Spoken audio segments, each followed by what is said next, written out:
งปาลายันตุสัพพทาเอเตนะมังคลาเตเชนะสัพพสุติภวันตุเตอาติอุณาจาวิจโยธรรมโรเกอนุตตโรสัพพสัตตาหิทัตตายะตังตวงขันนาหิเตวเตปริวเจลาจกันเตอามนุสาคินาปยเกปิเกนะเสวิเตปุเตอากัสสมามรณามุตโตตาเปตัวกรรมจาริตังจเลตัสเสวานุภาเวนะหุนตุเทโวสุขีทัตถาสุทธสีลังสมาทายาธรรมาสุจาริตังจเลตัสเสวานุภาเวนะหุนตุเทโวสุขีทัตตาลิกิตังทิติตังปูตังทาลานังวาจานังคาลุงปะเลตังเตชะนาตุตัวตัสสายุปวัตติยันตุนิมิตังอาวามังคลัญจโยจามนาโปสกุณาสัสสะโตปะปะกะโหตุสุปินากันตังพุทธานุภาเวนาวินาสัมเมนตุยันตุนิมิตังอาวามังคลัญจโยจามนาโปสกุณาสัสสะโตปะปะกะโหตุสุปินากันตังธรรมานุภาเวนาวินาสัมเมนตุยันตุนิมิตังอาวามังคลัญจโยจามนาโปสกุณาสัสสะโตปะปะกะโหตุสุปินากันตังสังฆานุภาเวนาวินาสัมเมนตุมหากาลุนิโกนาโตหิตายะสัพพปานินังปุเรตวปารามี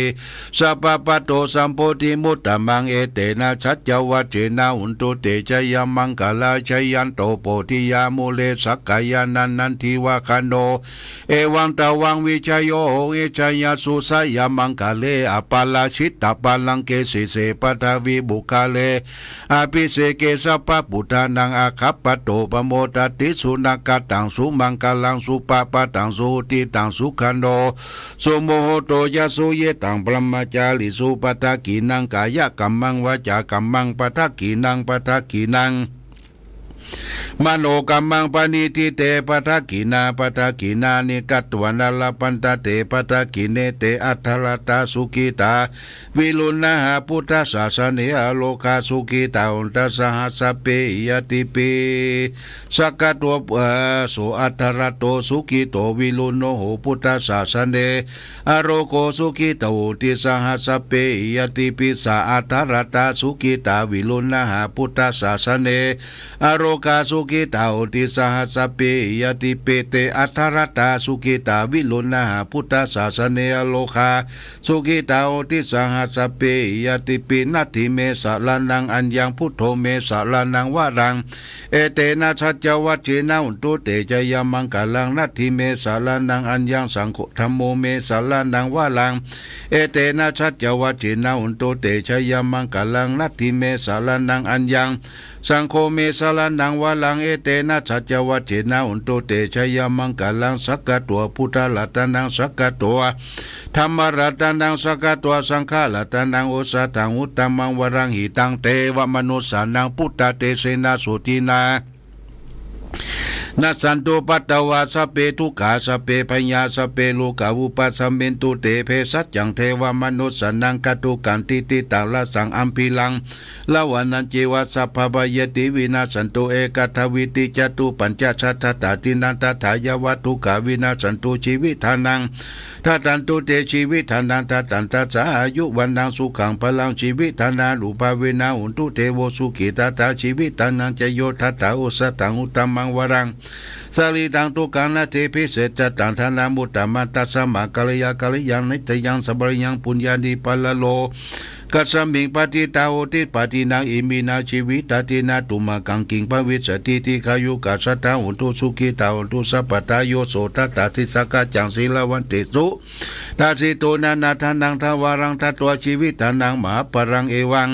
มหิติกาเอสายติตังปุญญาสัมปตาตัสสมาธิลาปัสสังสติปันติตากาตะปุญญาติอติอุณาจาวิจโยนิทิโตอธิโลเกศีลาคุณโนสัจจังโสติโยตยาเตนะสัจเจนะกหามิสัจจกิริยามนุตตลังอวัชิตัวธรรมะพลังชลิตัวบุปเกสิเนสัตตปวัสสายสัจจกิริยามหังสันติปะขาปัตนาสันติปตาวัญจนามาตาปิตาชนิกันตาชะตะเวตังปฏิกัมมัสสหัสเจปเตมหังมหาปัจฉลิโตสิกิวัตสิโสลสิกาลิสานิอุตกังปัตตวยตาสิเกสัจเจนะเมสโมนะเตสาเมสจะปารมีเต สุโขพุทธานังอุปโตสุขัสสะธรรมเทศนาสุขสังคัสสะสามัคคีสัมมาคันนันตโปสุโขคติโยเสโทสเนตัสสมิงเยโคตปฏิชายิโนวิสาจารณะสัมปันโนโสเสโตเทวมนุเสเทวตาปฏิอาทิโตลัตติมาปฏิจันติมาสันตโตกติโยตปฏิสยิตาปฏิพระมโนอัตถสัพพะโหรตังพุทโธตปฏิเตสะสาอโรคยาปรมาลาภาสันตุติปรมังทานังวิสสาสาปรมายาตินิพพานังปรมังสุขังจบญาติโยมท่านสาธุชนขออำนวยอวยใจให้ทุกท่านผู้ติดตามรายการฟังธรรมะประทีปส่องต่างได้ฟังธรรมะพื้นเมืองไป2 ผูกและก็ได้ปั่นน้ำมนต์ให้แก่ศรัทธาญาติโยมท่านสุชนทั้งหลายโอกาสนี้ก็ปั่นปอนเด้อให้ท่านทั้งหลายอย่าดูดีมีสุขมีโชคมีใจดังต่อไปนี้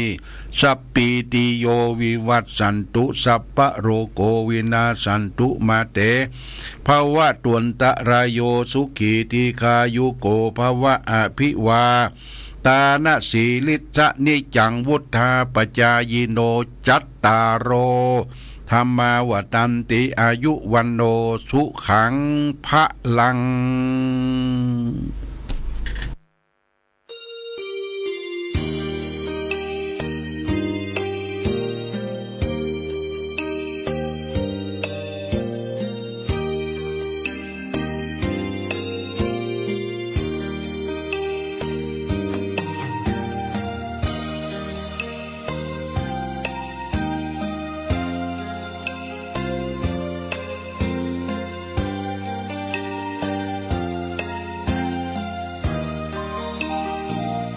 เวียงฟ้างเมืองบุญอุ่นไอ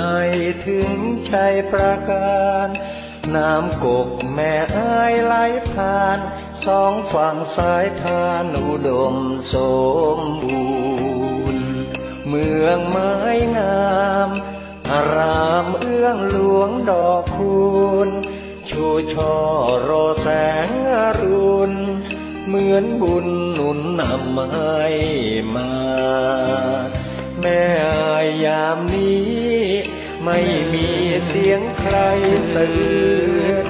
สวยสดผู้สาวงามชื่นยามยิ้มละรื่นชื่นในอุรา